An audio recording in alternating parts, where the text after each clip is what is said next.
Prince George RCMP want to ensure that everyone has a fun and safe evening on Halloween. So to ensure this, there are a number of tips that you can follow. Trick-or-treat in a group or with an adult at all times. The more the merrier.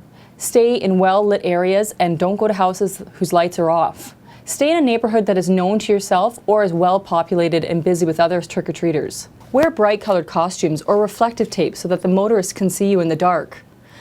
Wear makeup on your face instead of a mask, but if you are going to wear a mask, make sure your vision's not obstructed and that the eye holes are big enough for you to see. Don't eat any candy that is not sealed or wrapped properly, and have your parents look over your treats when you get home. Always know your surroundings, be aware of who's around you, and let your parents know what neighborhood you'll be trick-or-treating in and what time they'll expect you to be home. Prince George RCMP are encouraging the public to contact the police to report any suspicious activity, dangerous activities, or individuals that are causing problems. We want to make sure we can identify those individuals and charge them with the mischief that they are responsible for and just get them off the street so that Halloween is fun for everyone. Some precautions to take if you are going out with your family or your kids to go trick-or-treating. Make sure your house is locked up, but always leave a light on. Take precautions of your surroundings. Please report any suspicious activity, anybody lurking around after hours.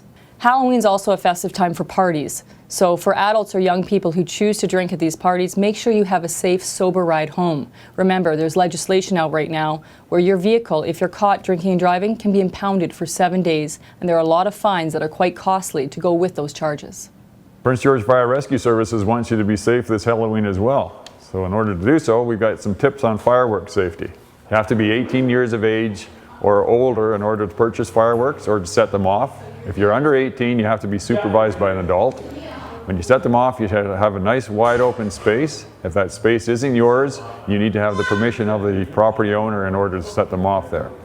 You should never set off fireworks when it's windy, and always read the manufacturer's instructions. If those manufacturer's instructions are not both English and French, then they are not approved for sale in Canada. When you're setting off fireworks, you should have, if the firework doesn't have a nice base, you should have a bucket of sand or a wheelbarrow full of sand. Bury the firework about halfway in, unless manufacturer's instructions say otherwise. Angle it at about 10 degrees. Don't point it obviously towards people who are standing around watching the fireworks. Make sure that you have a nice bucket of water handy to put the debris from the fireworks or the used fireworks in. When you light a firework, make sure you do so at the very tip of the fuse. If you find a firework, or if you have a firework that doesn't ignite properly or doesn't work properly, don't approach it for about 30 minutes. Make sure that you don't try to relight it and put it in your bucket of water. Prince George Fire Rescue Services wants you to have a safe Halloween.